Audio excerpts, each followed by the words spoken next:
Hello all, I welcome you all to the second part in the series of how buildings come into being, the building delivery process. We have already covered a part 1 on the pre-design phase. If you have not watched yet, please do watch. The video link will be in the description.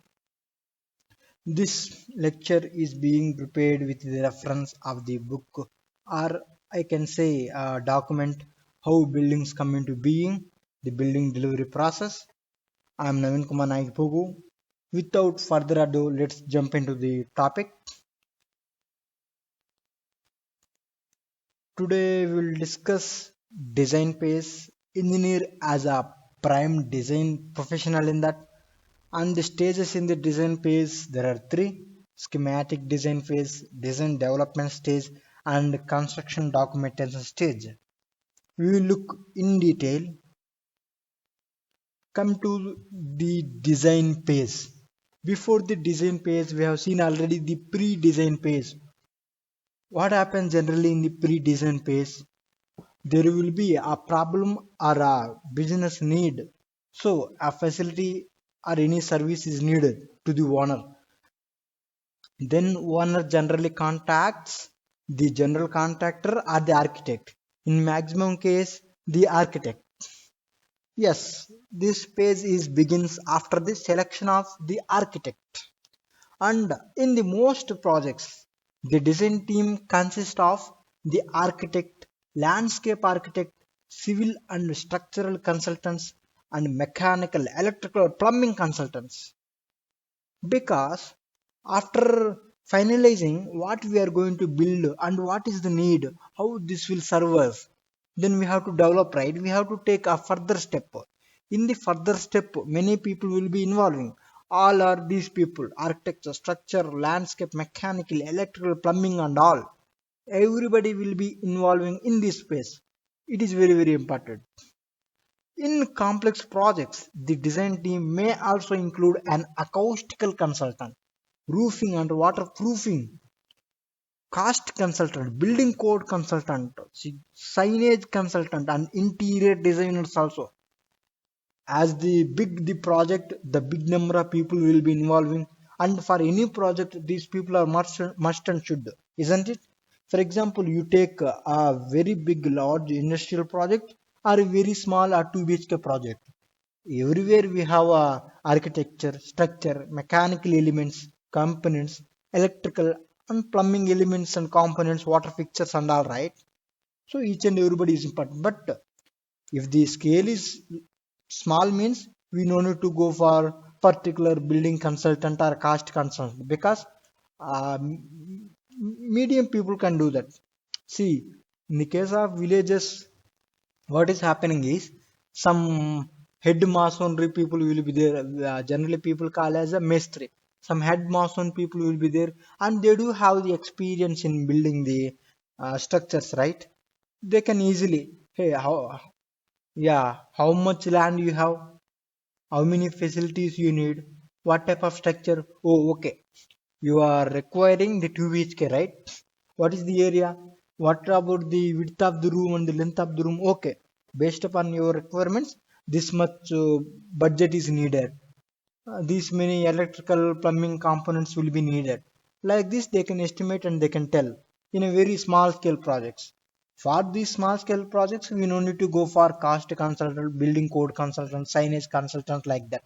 When it comes to interior also, generally people can deal with that. It's not a big matter. You see this picture? At the top, we have a owner in the design team. After that, we have architect, and then after the architect, we have a structure MEP consultants and some other consultants. Why? Because architect guy is the first, because they are going to plan the space, they are going to give the design intent. After that one only, these structural MEP people will be taking those design intents and they will be developing somewhat in detail. They will start the work. Yeah. In some projects, the owner may contract some consultants directly. Say if we go for general contractor, under the general contractor in their own firm they will be having a different engineers, different consultants. But what if the project owner is willing to go for another consultants, that also can be done. About that one only we are talking now.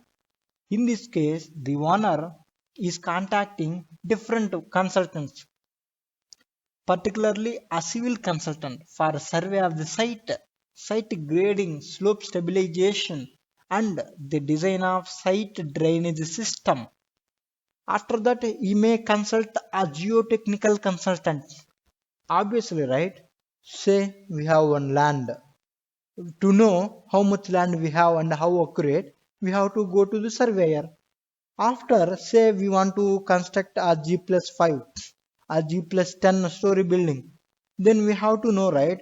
Either the soil has that much capacity to bear the structure load or not. So we will contact the geotechnical consultant for investigation of the soil properties. After that, a landscape architect. Yes, we know how much land we have. We know how much bearing capacity our land is having.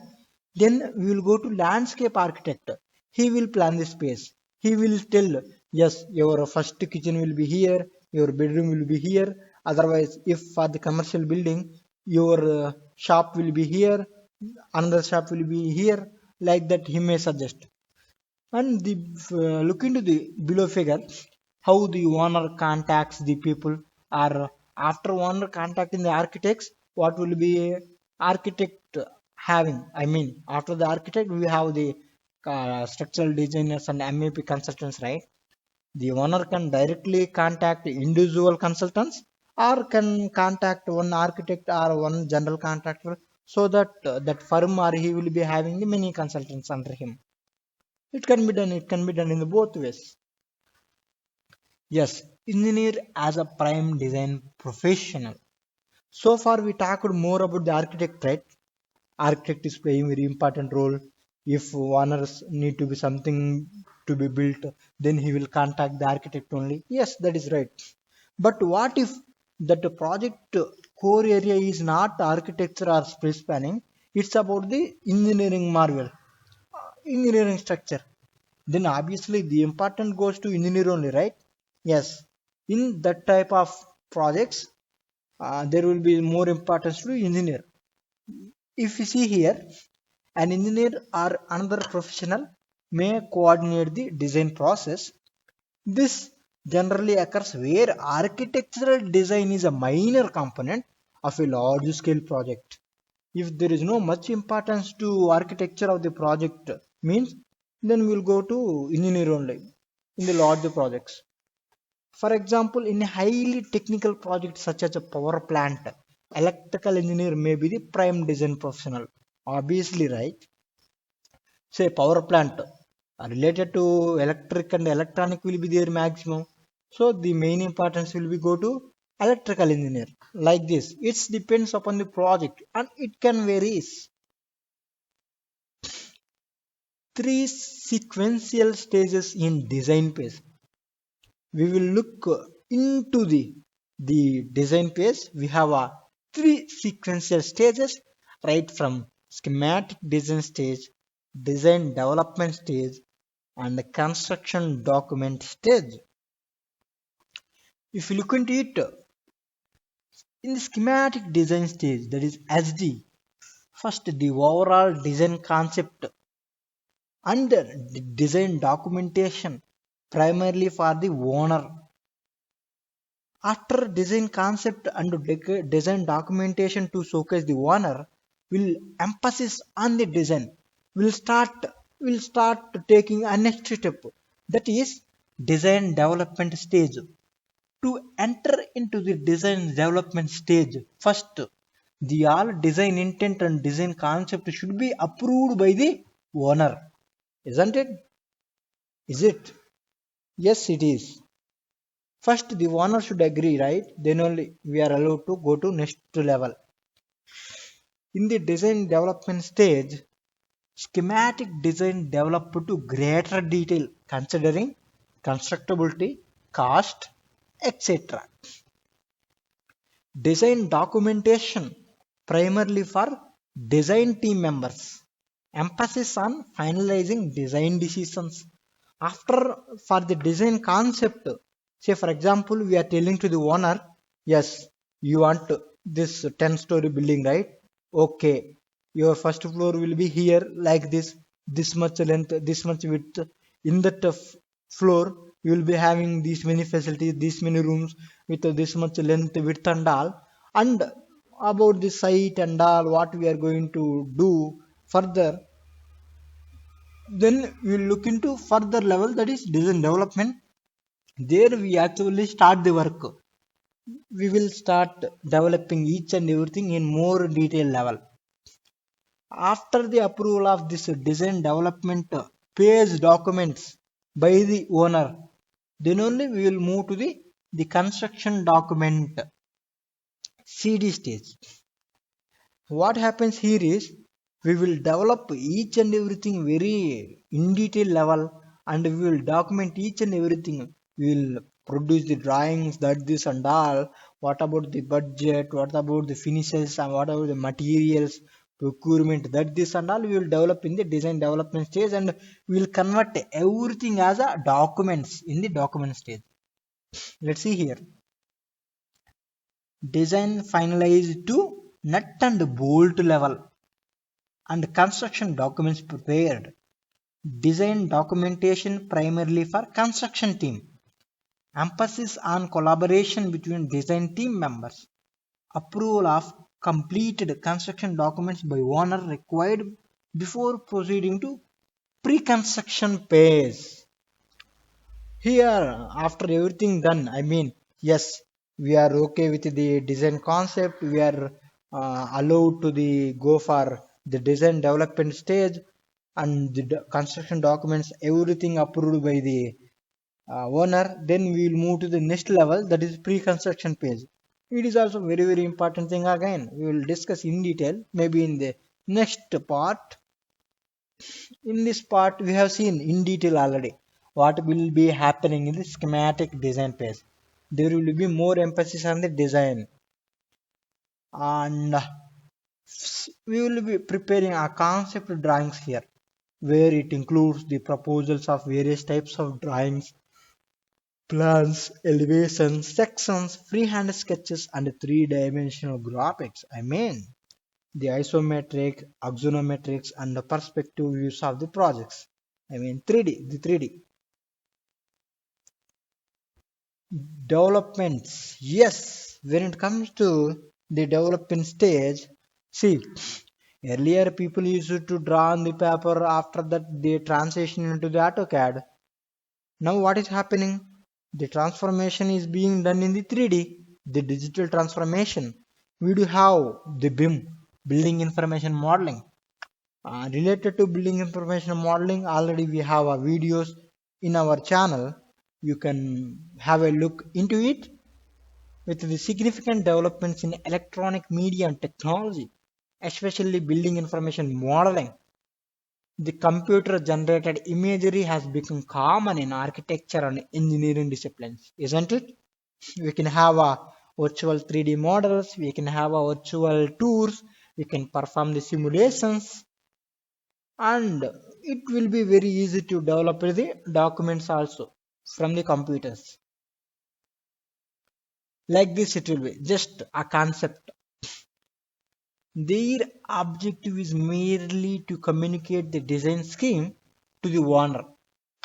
There will be no much details in the design, the schematic design stage, but they will tell your entry will be here, your exit will be here, will be this many number of rooms, your staircase will be here, access and all, like a layout kind of thing, detail. When it comes to design development stage, we already talked about it. After the SD stage, we will jump into the design, the development stage. Here we will look into the mechanical, electrical and plumbing systems also, where the services will be running, how much space will be occupied, where are the inlets and the outlets, the fixtures and all. Yes, we discussed already about it. Construction document stage. Yes, as we mentioned earlier, is very very important. Whatever the work you have done in the design development stage and whatever the conclusions you made, everything should kept on the papers, on the documents. We have to digitate those documents and we have to take the approval of the owner. Whatever we done, everything will be documenting it. That is about the construction document stage. Of course we can talk in detail about the construction drawings and the specifications. uh, I am thinking to make one more special video related to construction documents and specifications, because see my concern is more about the students. Yeah, see, I am also a graduate, recently graduated. I know up to how much level a student can understand, and a student got exposure in the academics. If you go to any student and ask the project life cycle, where it will start, where it will end, he may not tell perfectly. And the importance of drawings is very important. That's why I want to press more on the construction documents, drawings, and specifications. That's why I want to cover in the next part. I can say. I hope you will support me as usual. Your support and the appreciation is highly needed to continue all these things. With others, I want to thank you all of you. Next, we will look into the construction drawings and specifications. You can find me over the social media with the Naveenkumar Nagipogu name. I do have a LinkedIn account. I am more active there. And look into the construction leaders. Actually, the construction leaders, whatever you are seeing right from the starting of the presentation on the top and on the bottom, that is a platform which is developed and created for the civil engineering society, civil engineering people, professors, students, academicians, and the researchers. uh, we will be providing for free everything: webinars, podcasts, small courses, study materials, frequently webinars, I can say. Per month, we do provide nearly two webinars, and we will be having a good number of participation. And it is better to look into the website of the construction leaders, that is www.constructionleaders.in. You can get a free lifetime membership account there. Please do register there and follow our social media accounts in LinkedIn, Facebook, Instagram, wherever you find it. Thank you with that. Bye, see you in the next part.